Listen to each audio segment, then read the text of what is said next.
Okay. Should we kick off? Yeah. Well, I think there's other people will be joining over the next couple of minutes, but we'll kick off. And good evening and welcome, everyone. It's great to see you all again. Tonight's topic is community activism, lessons from Newcastle and the Hunter Valley. And we're really excited to welcome our guests, Pete Coughlin, Sue McKinnon and John McKinnon. Thank you. We're going to hear about their involvement in a number of community advocacy and activism initiatives aimed at reducing reliance on coal and gas, building a strong community in Newcastle and the Hunter Valley areas, and addressing climate change in the environment. Before we start, I'd like to acknowledge the traditional custodians of all the lands on which we're meeting today throughout Australia and recognise their continuing connection to land, water and culture. And we pay our respects to their elders past, present and emerging. Just a little bit about the format for tonight. We're going to hear first from Pete and then from Sue and then from John, and then we'll open up to a Q&A. You're very welcome to add any questions to the chat as we go, or alternatively hold on to them and we can come to them and iterate them later on in the so we're going to start by introducing our speakers. All our speakers this evening share a business and finance background and also undertake community activism to address concerns for climate and the environment, which we felt was very fitting for our group. So over to you. Yeah, so just introducing the first speaker, and we'll introduce all three at the same time. So Pete Coughlin, welcome Pete. Pete spent 30 years in accounting, lots of accountants on this call as well, followed by 15 years in business coaching. He now sits on the board of Lock the Gate and also the New South Wales Alliance for Community Building, which Hunter Renewal is part of that organisation. Lock the Gate, just a bit about them, is a national grassroots organisation, 120,000 supporters across 260 local groups, and they're concerned about coal mining, coal seam gas and fracking. And Lock the Gate's mission is to protect Australia's natural, cultural and agricultural resources from inappropriate mining and to educate and empower all Australians to demand sustainable solutions to food and energy production. Now back to Sue and John. And Sue and John McKinnon are philanthropists, activists and change makers who take an innovative and disruptive approach. I hope you both agree with this. An innovative and disruptive approach to the issues they care most about. Front and centre here is the environment and climate change. You may see Sue at a school strike for climate or handing out how to vote cards as a politically active local in their southern Sydney electorate. John is a board member of the Australian Centre for Corporate Responsibility. He's the chair of the Australia Institute, the chair of Infrastructure Access Managers, and a director of the Australian Associated Press, among many other things he manages to fit into his time. Well, both of them do. They're here this evening to talk specifically about their activism in the Newcastle and Hunter Valley area. Sue in relation to a campaign around the proposed appointment of Mark Vaile as Chancellor of University of Newcastle, and John in relation to the Port of Newcastle. But we're going to kick off first with Pete. So welcome Pete. And I think just to sort of bring you in and sort of, I think kick off, I think you're going to chat a little bit about your, why you got involved and a bit of a background on the Hunter. Yeah, thanks, Stephen and Carolyn. And look, it's great to speak to this group of concerned professionals. I'm really impressed to see what you've got and doing, and full credit to both of you for getting and maintaining this terrific initiative. So my first granddaughter was born in April 2019, and it wasn't too long after that before we had that horrible summer of very close bushfires for many of us. And then we had the East Coast floods, I should say. Both of those events being natural disasters entirely foreseeable by climate change modelling. So my granddaughter is only going to be my age in 2083, and I can't envisage the climate and environment in which she's going to be living. It's horrible. So I thought, well, look, I need to stop paying the whole issue lip service. Sure, I compost, I recycle, I've got solar panels, I've got battery, I've got an electric vehicle, but all of this was really paying lip service. So I thought, time to get serious about it. I'm not a scientist, I don't have a major national platform. So I basically looked at what was happening in the local area and see what I could do from my own little bit. Anything had to be better than the nothing that at that stage I was potentially leaving for my grandkids, and that wasn't a legacy that I wanted for me. So that's pretty much why I'm here.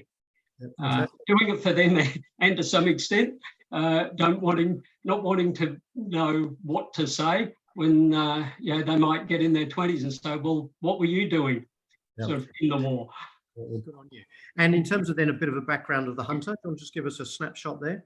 Yep, for sure. So for those not familiar with the Hunter, it's a 2-hour drive north of Sydney. I'll just share screen and show a little map. So this is a map actually of the river, not the roads, but we've got Newcastle and Lake Macquarie at the base on the coast.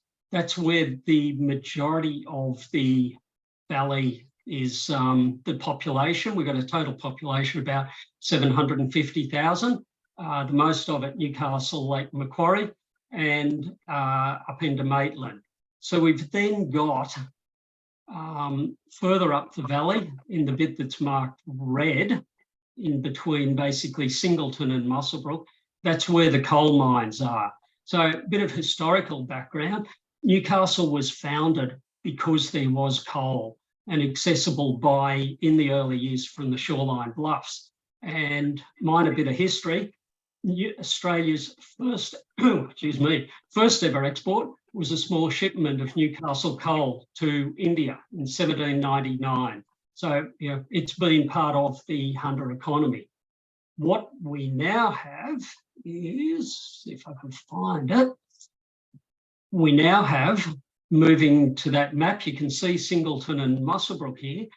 We now have a whole stack of coal mines that are in that middle section of the valley. It is an absolutely major issue that they've taken over the valley. Also on the Goulburn River tributary, we've got major mines over to the west, but that's still considered part of it. So that's where the coal mining industry really flexes its muscles. So we've got all of this, the coal reserves and the water mean that the region can host the majority of the New South Wales coal-fired power generation, although, as you're aware, the sector's already in decline. The Port of Newcastle has what I'd call the very dubious distinction of being the largest single export port of coal in the world. So you've got about 160 million tonnes per annum of coal leaving Australia via Newcastle. So we're huge players, or the coal is a huge player in the economy, not just for the miners and power station workers, but the extended support industries for those sectors and through to the transport of the coal and even leaving the port itself. So that's the Hunter in a nutshell. Great, thank you, Peter. And in terms of looking at community activism, what are some of the key issues or principles from your perspective? Well, look, I'll show you very quickly. Each of the groups, and I'll get to them in a second, we follow a pretty standard program. We start with listening to the community, we discern the issues, do some research and planning, take an action, evaluate it. That is the organising cycle, and we just keep on, rinse and repeat. The other thing that I do want to show you is we'll look at what we call the spectrum of allies. Who's on our side, who's on their side, and basically we can't expect people overnight to move from a set, they can't move more than one pie at a time. So it's about a conversation each day, gradually getting people to understand where we're coming from and moving them along the spectrum. So that's basically what we're after, those 2 points. Yeah, fantastic. And in terms of then bringing it down to some of those organisations, so Lock the Gate and Hunter Renewal, maybe just give us a quick update on what they do. Yep, for sure. So Lock the Gate, as mentioned, formed in 2010 from meetings in New South Wales and Queensland, landholders, organisations, community concerned about the rapid expansion of coal and coal seam gas developments. Basically, Lock the Gate realised that whilst it'd be great to stop inappropriate developments, we've also got an issue of what's going to happen for those regions that already have an entrenched fossil fuel sector. So what comes next as coal mining declines? And what that has done is developed into the Hunter Renewal Program or project. And I'll just read it: a project to bring people, businesses and organisations of the Hunter Valley together to envisage a diverse, resilient and thriving future for the region. So there's a lot of information that we can give, and I'd suggest people have a look at hunterrenewal.org.au. So I'm not going to cover it. I guess following a door-knocking exercise, we saw there was a need for a planned transition. The community wanted it, but business and government weren't playing ball. So we started advocacy towards having some sort of planning occur. We weren't getting very far with that until we started getting more media coverage, and we finally got to the point where John Barilaro, the then Deputy Premier and Resources Minister, had an almost overnight transformation and suddenly told the world that he'd come up with a policy called Royalties for Rejuvenation and the establishment of a panel of experts. The implementation that he looked for that, though, had the coal sector fingerprints on it. It was woefully inadequate. So our group, Hunter Renewal and Hunter Jobs Alliance, we formulated what we thought was fair and reasonable, and we led a delegation down to Macquarie Street, Parliament House for New South Wales, and talked to all of the MPs, particularly Labor and the crossbenchers, and out of there, they could see our genuine concern for what we're after for the Hunter, and basically they ended up fighting for who was going to have carriage of the amendments to the draft bill. So what we ended up getting across in legislation was substantially stronger than what the coal sector had convinced the Liberals should be required. From that, we got back to the Hunter, we kept on listening. There were various reports that came up. I'll just share again, just so that they look nice and pretty. So we started with, oh no, actually I'll go just to the last one, because that picture alone, I think, shows the extent of the problems that the Hunter Valley has ahead of us. That is just one mine. There are actually 29 voids, mining voids, that are under the mining approvals, 29 mines that are left and available that we're going to have to deal with, and all the environmental issues from that. So there have been 3 different reports, including one from the business front from EYs, showing the economic opportunities that could come from the reuse and revitalisation. So we've got that.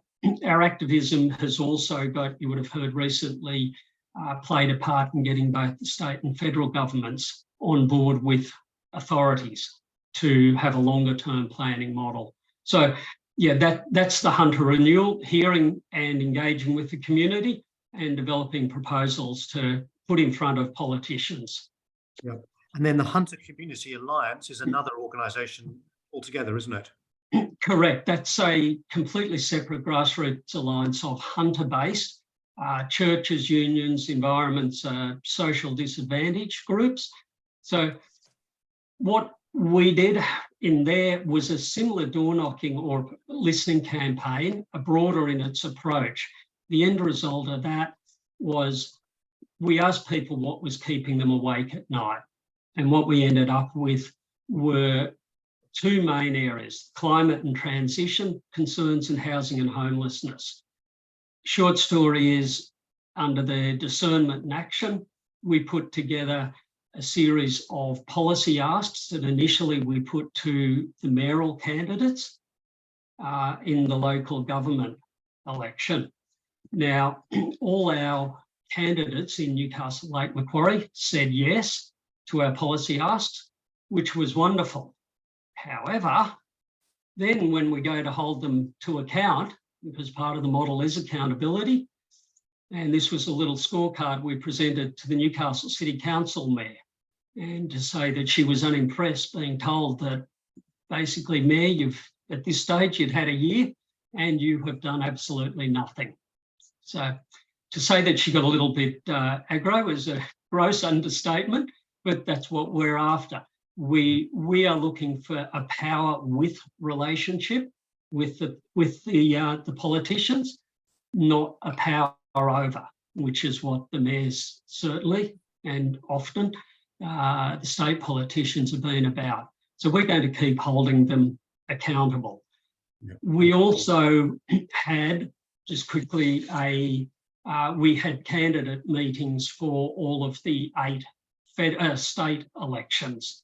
And again, we've got policy asks that they've agreed to, but we'll be holding them accountable. That's fantastic, Pete. And in terms of them looking at those various organisations, I know there's been lots of challenges and hasn't been plain sailing. But what can you just chat through maybe some of the successes and some of the challenges that you've faced and overcome? Well, at the big picture, the success is the change in the mood of the community. When I first started 3 years ago attending community stalls and markets, you could see people, they'd look at our signage and they would run a mile. They literally turn a circle, they'd walk around the back of the adjoining stall, anything to have to avoid having a conversation with us. Nowadays, we certainly don't have everybody on side, but the vast majority of people are willing to stop and have a chat. And that's all we can ask for. It goes back to that moving the dial arrangement. We're getting people to see that there's an issue and they're prepared to engage. And likewise, the Newcastle Herald, local NBN TV, the sort of format and support that they're giving to our approach is quite substantial now, whereas you go back, say, 5 years and the mineral councils had the entire, they controlled the media. So it's the mood in the valley has changed. There's an awful lot of work that's required, but I'm sensing an encouraging change in that regard. Fantastic. And in terms of, you talked about the Jobs Alliance and new jobs and things. Well, what sort of, away from coal, what sort of new jobs are there coming into the valley? Look, there are so many renewables, power generation. We have great rail infrastructure. We've got roads. We have the transmission systems, the transmission lines. We've got the port. We've got the water, and we've got a skilled workforce. So there is an awful lot required with some assistance, a bit of retraining. There's land available. There's opportunities galore here. And there are already quite a few businesses in that space. We're looking at the port. I'm sure John will comment on it later, but as an export port for the hydrogen, and we've also got some pretty serious wind power operations being proposed for offshore. So supporting all of those business, and we'd like to see obviously manufacturing coming back into Australia, powered by renewables, and I think we've got a great mix here that can take advantage of it. And of course, there's the proximity to Sydney, where which is a very big market for products that can be made here. Yeah, fantastic. And I suppose just bringing it together, I mean, there's lots of people in our group that are involved and active, but you've jumped in 3 or 4 years ago and got very involved. Any sort of suggestions or lessons or tips for our group in terms of what you've learned along the way? Well, I think firstly, just get involved. I had no idea about the organising and activism space 3 or 4 years ago, and I've still definitely got my, feel I'm in kindergarten. But what I guess the most important part is that we, and I'm sure it applies for everybody in this call, we've got a lot of core governance, finance, business skills. A lot of those organisations in the activism space are operated by people who are passionate about their cause, but they don't have those board level skills.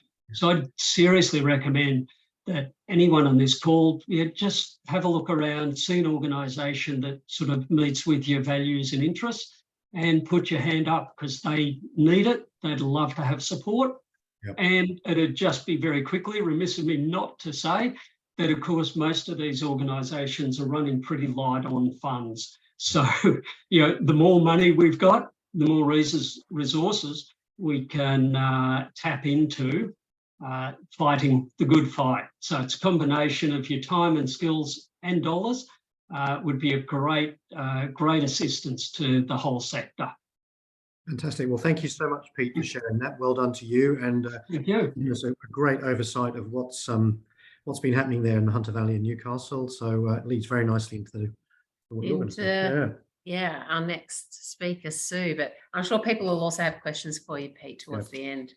Pleasure. So I'm now delighted to bring Sue into the conversation. So Sue, you spearheaded this really interesting, in a way, grassroots campaign that was very influential in the Newcastle area. Can you start by, I suppose, just telling us a little bit of the background and how you came to be involved? Sure. Thanks, Carolyn. And before, I think as a lead into that, it was interesting when Peter put up that map of the Hunter Valley.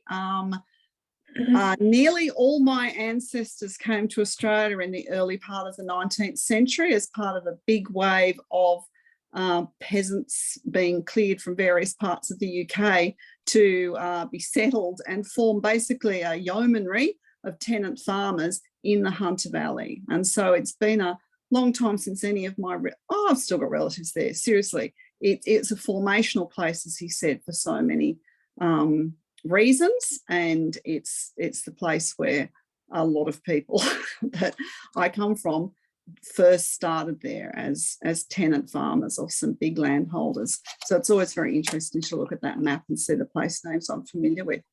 So Newcastle University, back in late May, June, they had announced the finalising of their extensive search for a new chancellor for the university, and so they had an enormous number of terrific applicants, and out of those they chose to appoint Mark Vaile, former Deputy Prime Minister of Australia, head of the National Party, and at the time chair of Whitehaven Coal, world's largest pure play coal company.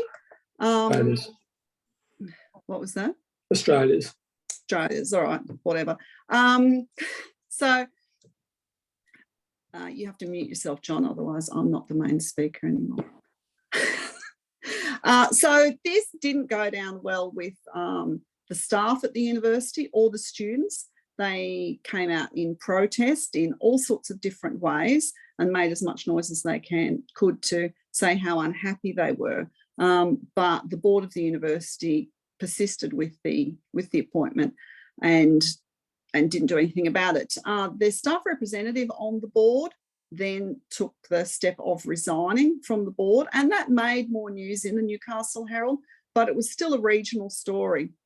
Then former alumni of the year handed back their award, made a great big noisy fuss, got a story in the paper as well, plus a column to write about that. And so there was a lot of heat going on around this. Clearly, people in the hunt around the university were not happy about this appointment, which was a very important signal. As Peter was saying about the Minerals Council owning the media in the area. I mean, I say owning, like the message coming through. It was a really important signalling thing from the university saying, yeah, we're happy to be owned by, the coal industry as well. But it wasn't getting any purchase in the national media at all. It was still considered by the national media just to be a regional story, storm in a teacup, don't really care. We took the opportunity at this point to do a very rapid organising cycle as described by Peter.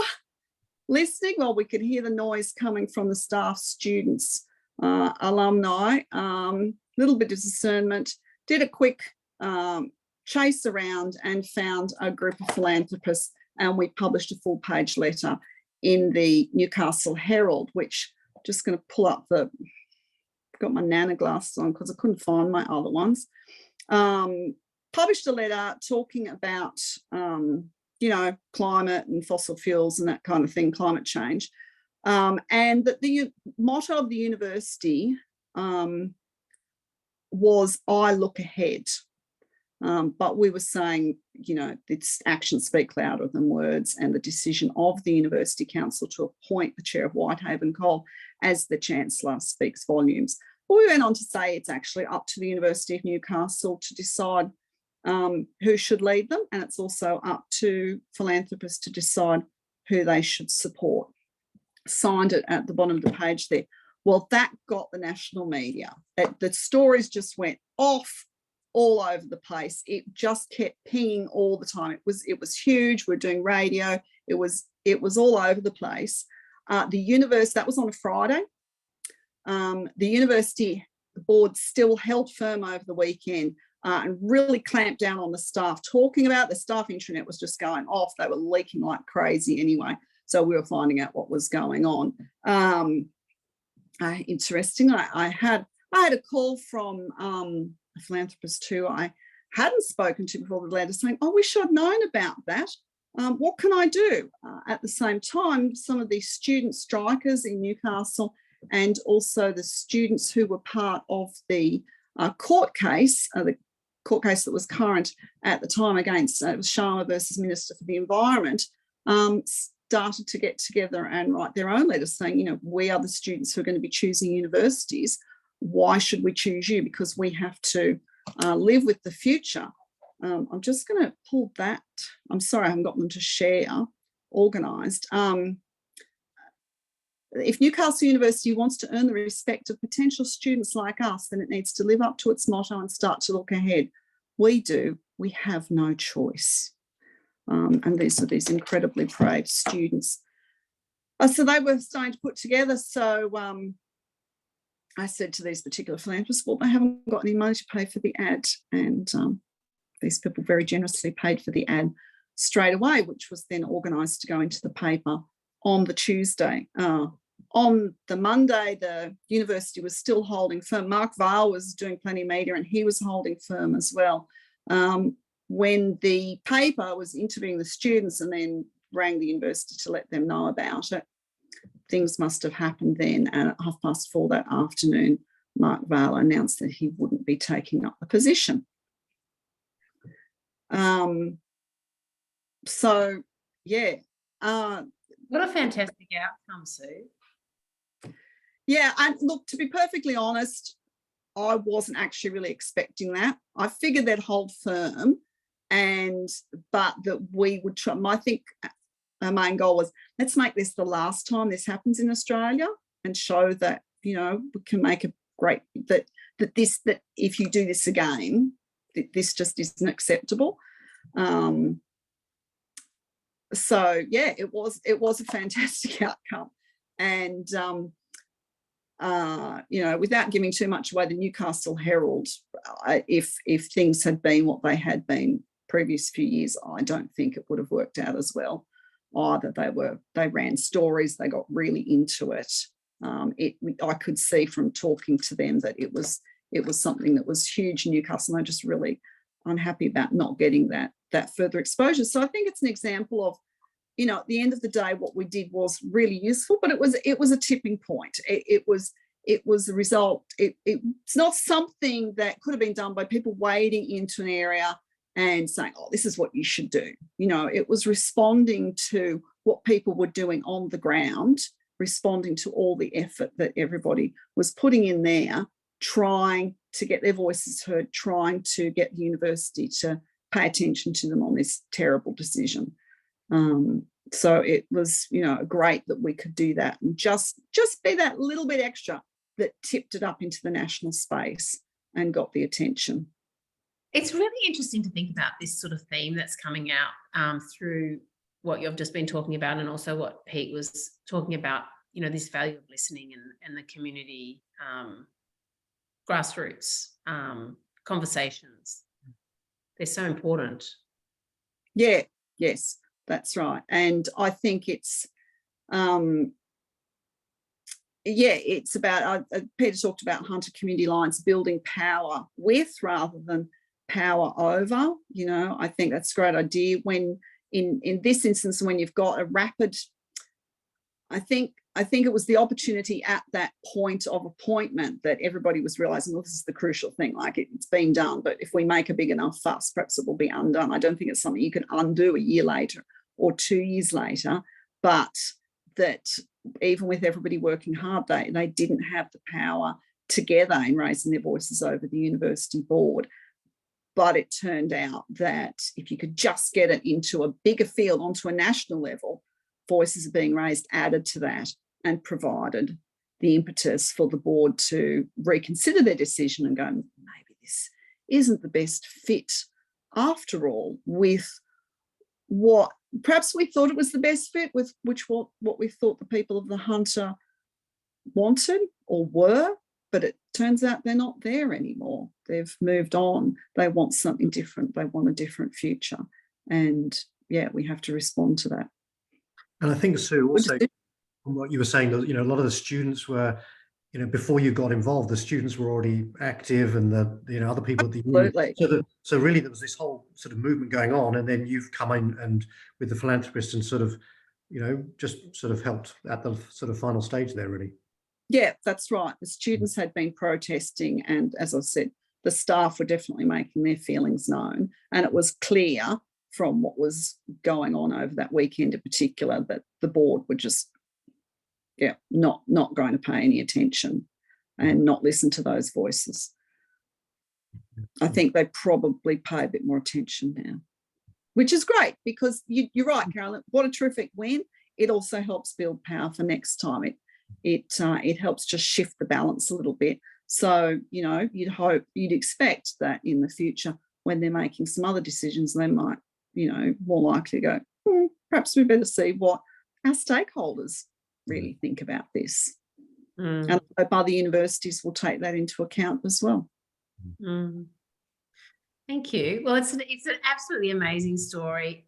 I think for me, it was a great lesson in, you know, jumping on at a time. Sometimes it's just a window of time.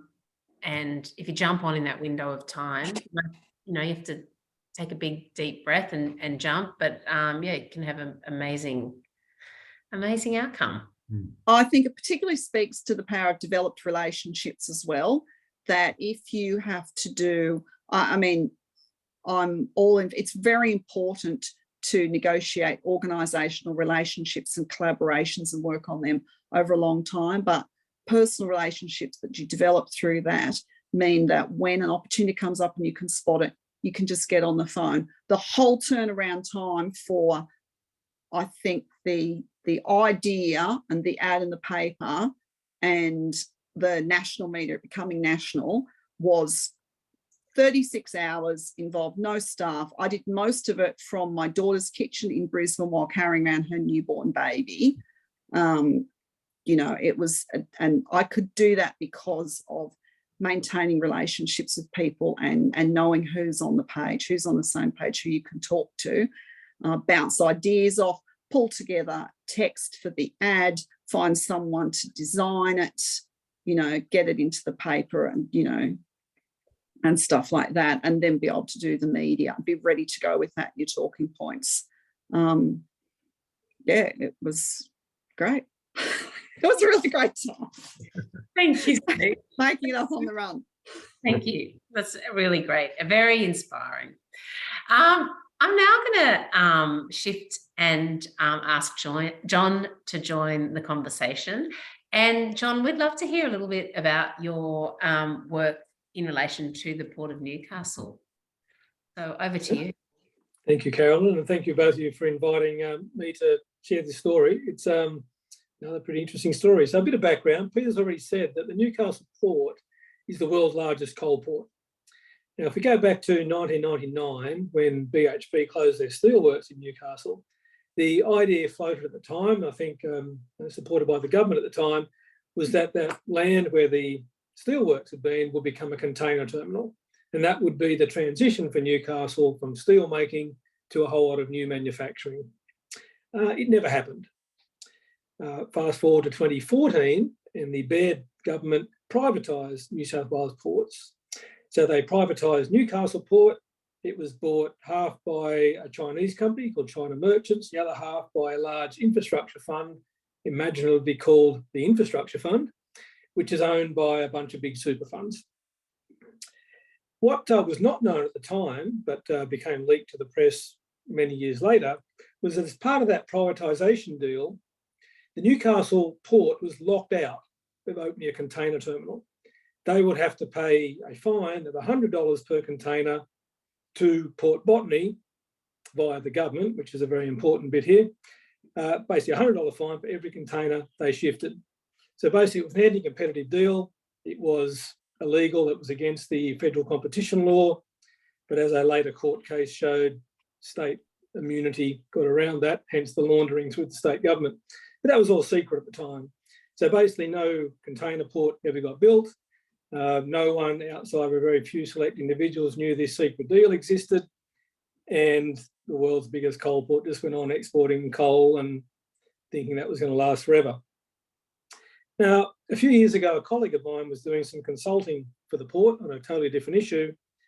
And once he sort of got inside the door, he discovered a few things. And one was what a great investment unlisted infrastructure is, particularly unlisted infrastructure that comes from privatised monopolies that governments regulate. It's steady returns that go on forever. It's a great investment. That's why large industry funds have outperformed most other super funds. He also discovered that most smaller investors who aren't large industry super funds can't get access to this. You know, it's very much a closed shop. Thirdly, it's very lazily managed. It lacks transparency. No one knows who owns it, how it's managed. It's not like listed businesses. They generally had no transition plans for the low carbon economy. And their government relations was very, what we'll call clubby. So if you're a Macquarie Bank or someone managing one of these infrastructure funds, you don't want to push the government too hard to, for example, change that port commitment deed because you want to get the next privatisation. So not much was happening is the bottom line out of all that. And about the time he was doing this work, that secret deal was leaked to the press. So it became public that that was there. So we thought, well, that's a political problem. That's our expertise, is being advocates in the political space. How can we get involved? So what we did was actually set up a managed fund that would own a small piece of this thing called the Infrastructure Fund. That would therefore give us a seat at the table. That would allow smaller investors to be able to invest in this fund that really they're locked out of. The Infrastructure Fund, it owns half the Port of Newcastle, it owns a bunch of airports and other things as well.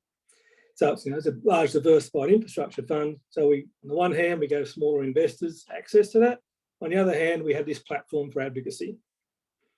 So we would be activist owners. It's quite ironic, us being environmental activists owning part of the world's biggest coal port. But the idea is to bring about change. So we started a thing called the Infrastructure Access Fund. What infrastructure access means is that's how it got going. We're providing access to infrastructure. In 2021, the ACCC, because this port commitment deed, this secret deal was now public, the ACCC took the New South Wales government or Port Botany to court to say this is illegal, it's against the Federal Competition Act. And then that got knocked back because the court said, well, state governments are immune, they can do what they like. So that failed, but which really left the only solution being a political solution.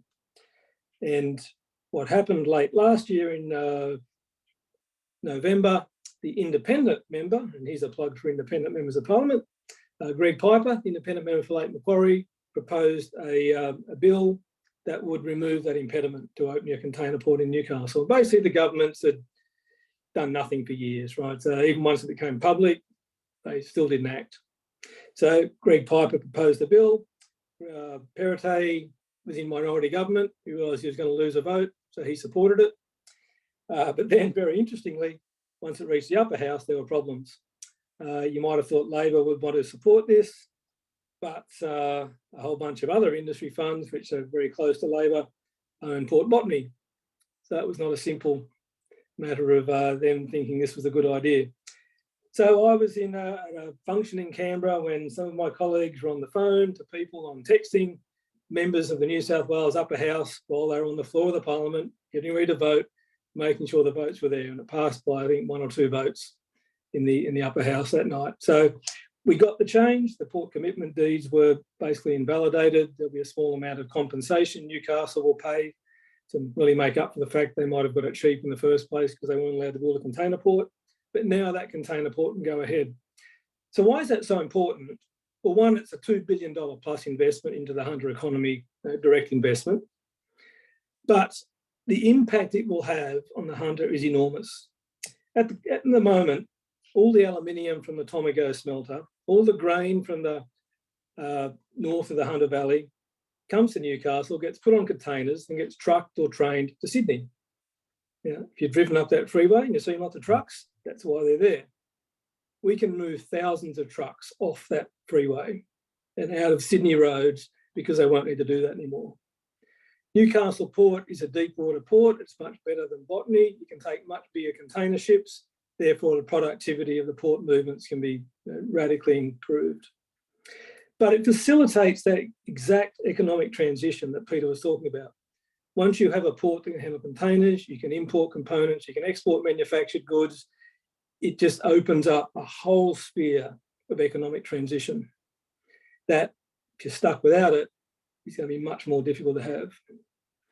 So the transition for the Hunter is much more than, let's replace our power stations with renewable energy. What's the new economy going to be? And having a port that can handle thousands of containers a year will bring thousands of jobs. It'll be a huge shift from Western Sydney, which is struggling under the load of people and industry, to the Hunter region, which needs it. It's some of the most transformative infrastructure that will be built in Australia. We think of big things like Snowy 2 or Sun Cable or those big infrastructure projects. This is a more transformative infrastructure project than any of those. It's not just about the direct investment, it's about what it does for that region and what it will do in terms of moving away from coal. And it's all funded by the private sector. People are lining up to be part of this because it's a moneymaker. It's a no-brainer. So when Peter talked about diverse, resilient, thriving future for the region, that's what this transformation of the port will bring. And it happened because a few of us saw an opportunity, a bit like Sue. Here's an opportunity. Gee, maybe we can do something about this. And being a very small irritant at the table made a difference. It must have been such a buzz. Oh, it's incredible. Yes. When you finally had that moment of the bill being passed in the upper house. Yeah, and the process is now underway. I understand that I think it's IPART or some government body has now been tasked with working out that compensation amount. That so process is happening, and that big development will get underway very soon. Well, that's terrific. Yeah, it's fantastic, John. It's very inspiring to hear you both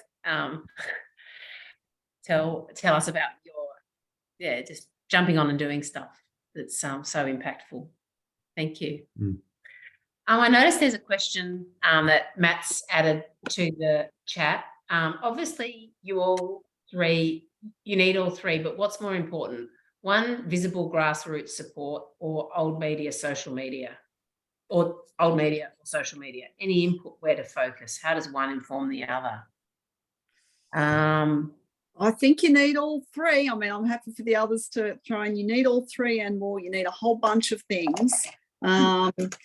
Yeah, I mean, from the question of where do you focus in a particular campaign, or what's going on, depends on the opportunities and the players available. Like what's the opportunities at the time? What are the players? Where's it going on? And I will take this opportunity to give a plug for another organisation I'm involved in. That's the Common Social Change Library. It's Australia's only digital library. It's a public library. It's a platform for people interested in making social change in whatever sector, commonslibrary.org. Resources on campaigning, organising, fundraising, working with groups, media strategy, comms, you name it, it is there. Whatever you're interested in and concerned about making change, it will help put your campaign on steroids. So there'll be lots of stuff on there about media and different types and handling it, digital campaigning, the whole lot. I'll space for Peter if you'd like to answer that question, or John. Well, I'm going to say I agree with you, Sue. It's certainly not a case that one can be isolated. It's all of them. Certainly within the Hunter, I guess we've focused a lot on the contact with individuals because we are trying to get the groundswell. But you then need the other aspects to continue to grow. If it's just our core group having the individual conversations, it's too slow. You need to amplify the message. So, yeah, we might start with the community, the personal touch, but absolutely has to be grown via all methods. Yeah. John, anything else from you to add to that? Well, I'll just note that in the example I gave, there are a couple of sort of key people with inside contacts texting politicians when a vote was happening, but it wouldn't have happened if Greg Piper's constituents hadn't been in his ear about what was important to them. So it's all got to come together, and I agree with what Sue and Peter said. You got to look for each opportunity has its own sort of nuance and which tool you might use, but they're all really important. Yeah, very good. Thanks very much. Julie, you've got your hand up there. Mute. Sorry, I'm off mute now. Hi, my question's for John, and it's the question in relation to the infrastructure fund versus the infrastructure access fund. So the access fund are the small irritants, you and I, etc., who, again, you were the drivers. Did the people in the actual who were running the infrastructure fund, did they get this? Were they even aware of this issue?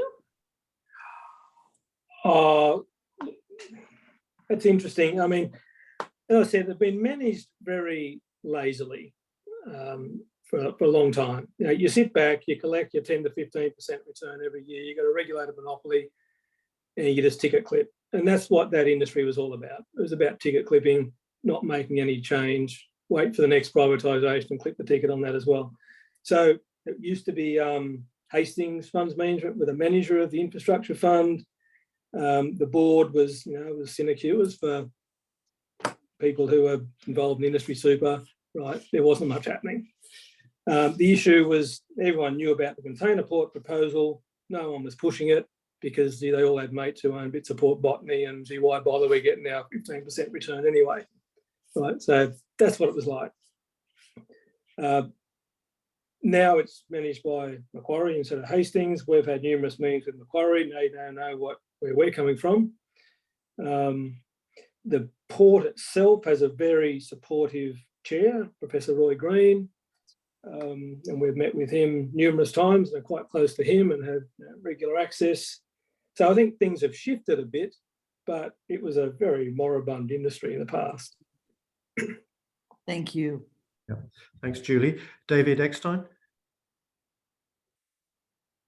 Yeah, thanks. I guess these are more a couple of observations rather than questions, but that discussion about the Newcastle Lord Mayor, I think it was the Newcastle Lord Mayor and the reaction there.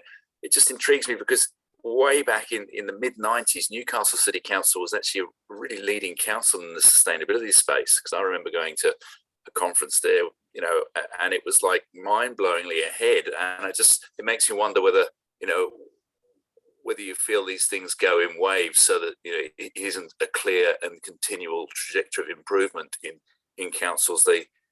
They can have phases of focus and alignment, and then they can seem to go off the rails. And then the other observation was thinking about Mark Vaile and that vice chancellorship. If he had got the gig, he typically most of those gigs last for 5 or 6 years. You blink and it would have been almost 2030 by the time he he was, he considered moving on, and then suddenly 2030, that's a date that's on everyone's radar in terms of wanting to know that significant improvements have been made. So there are observations that I'd be interested to hear comments on that. Yeah, thanks very much, David. Pete, anything about the councils? An interesting observation from David. I would say that back, I'm trying to think the particular Lord Mayors, but certainly there was a period when Newcastle did appear to be. Yeah, Lord Mayor Tate, I think, at the time, if I recall. I think. Right. Yep. That sounds about right. So yeah, they were pushing the boundaries and doing things.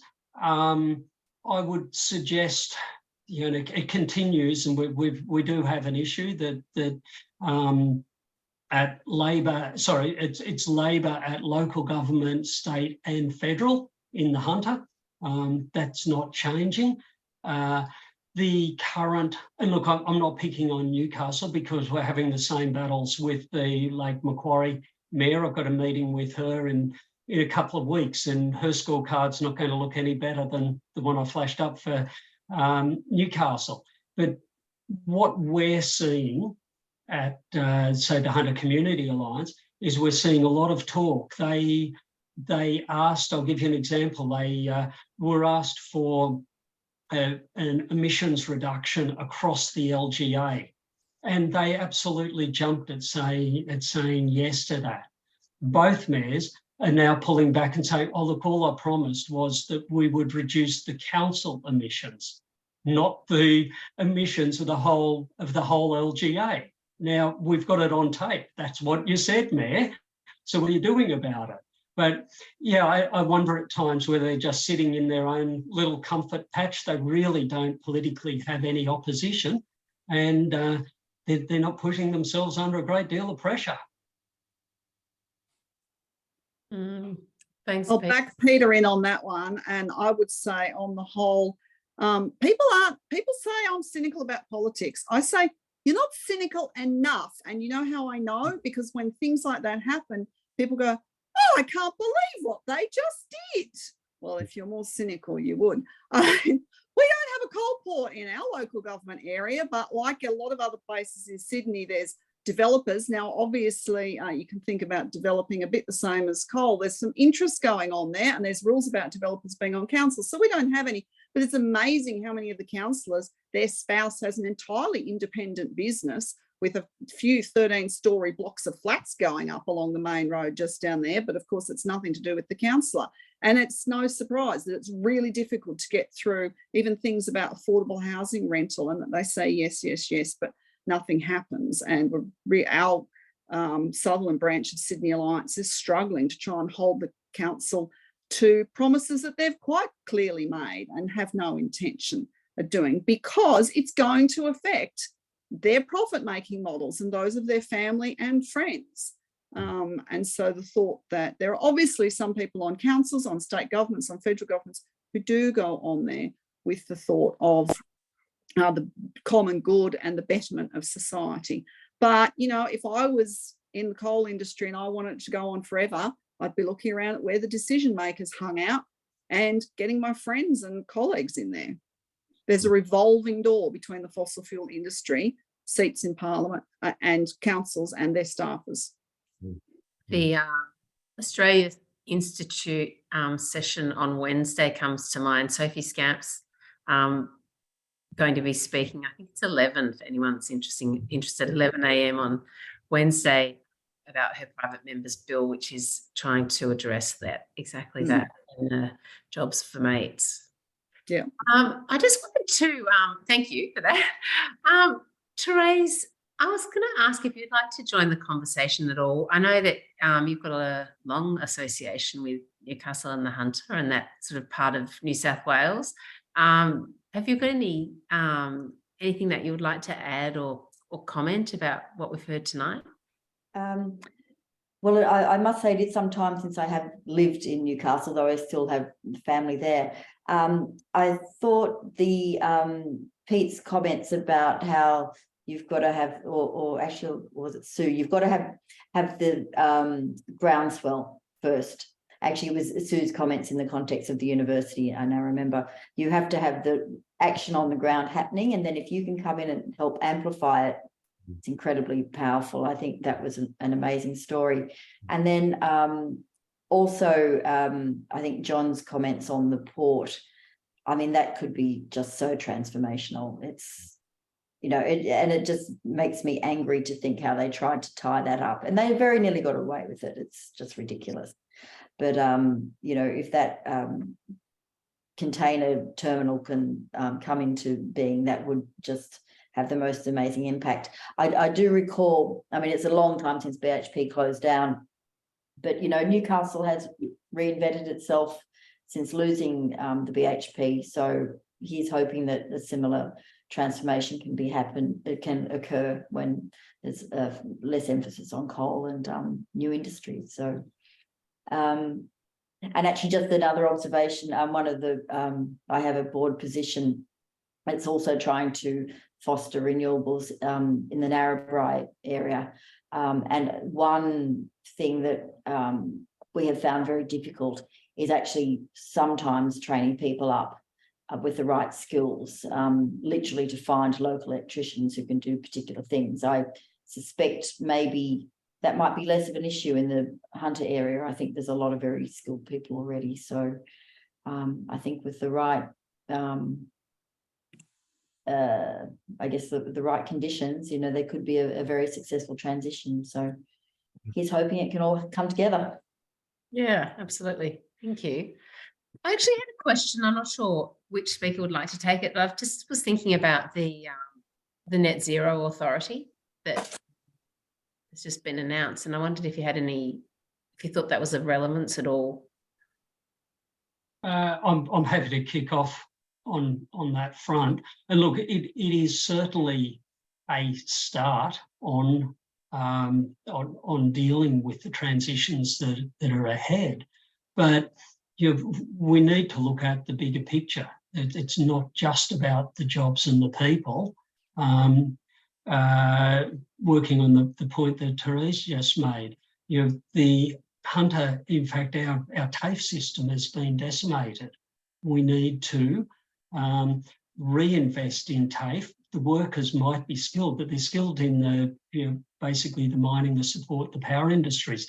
There is reskilling that's required in the colloquially the blue collar space. So we need to get the TAFE up and running. I showed you that picture of the mine void, which was one of the 29 that are legally allowed to be left.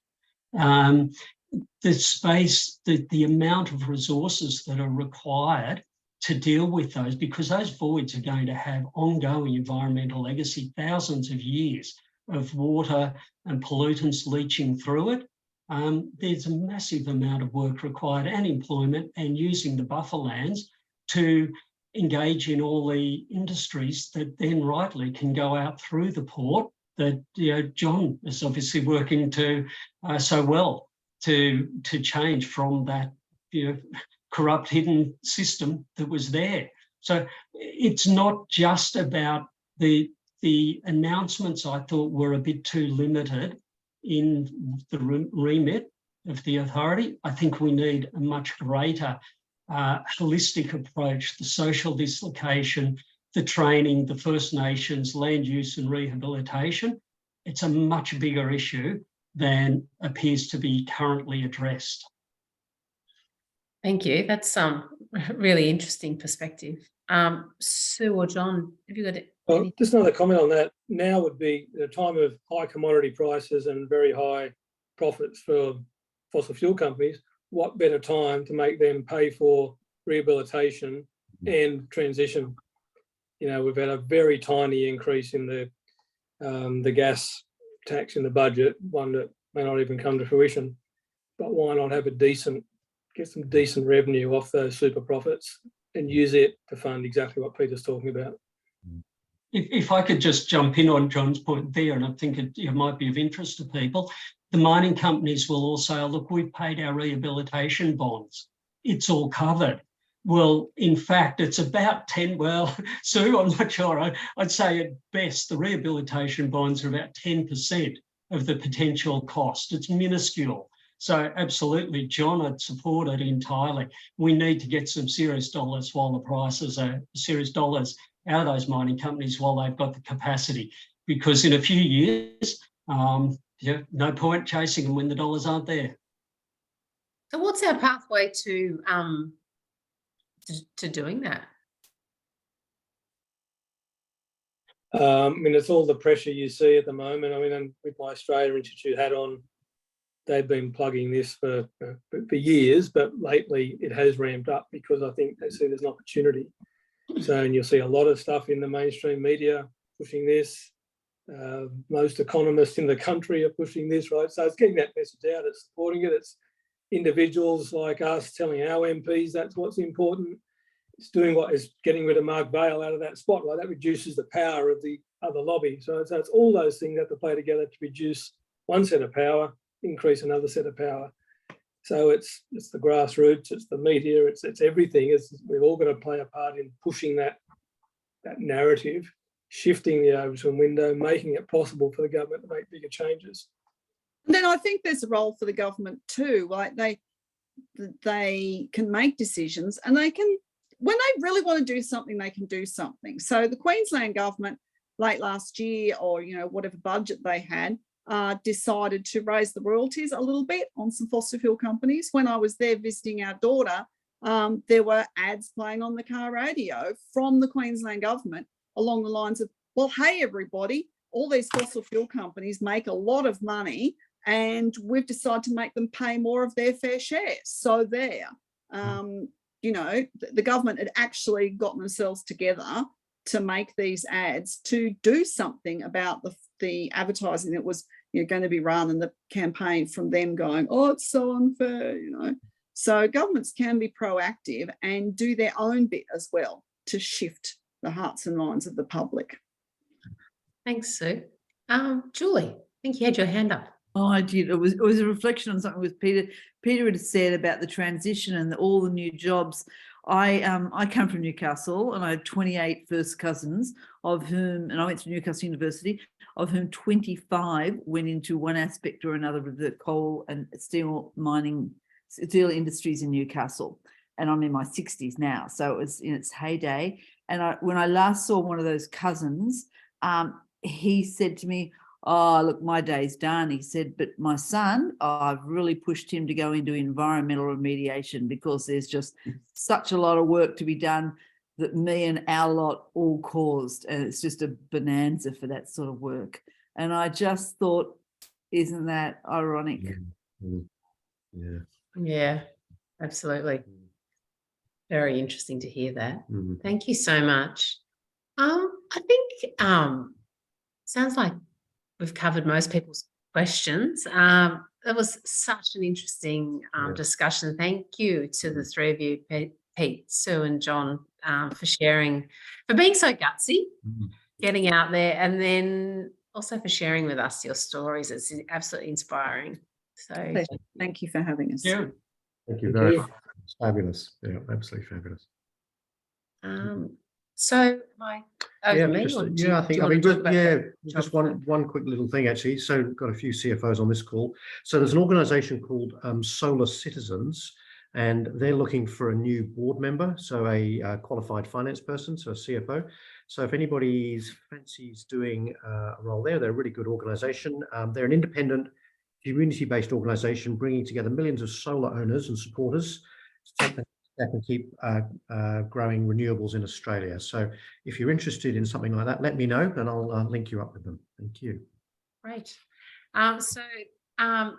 My conclusion from tonight is that everyone can get involved, whether that's initiating action or getting behind and supporting other initiatives. And the more people that speak out, get involved and take action, the more chance we have of making the important changes that we need.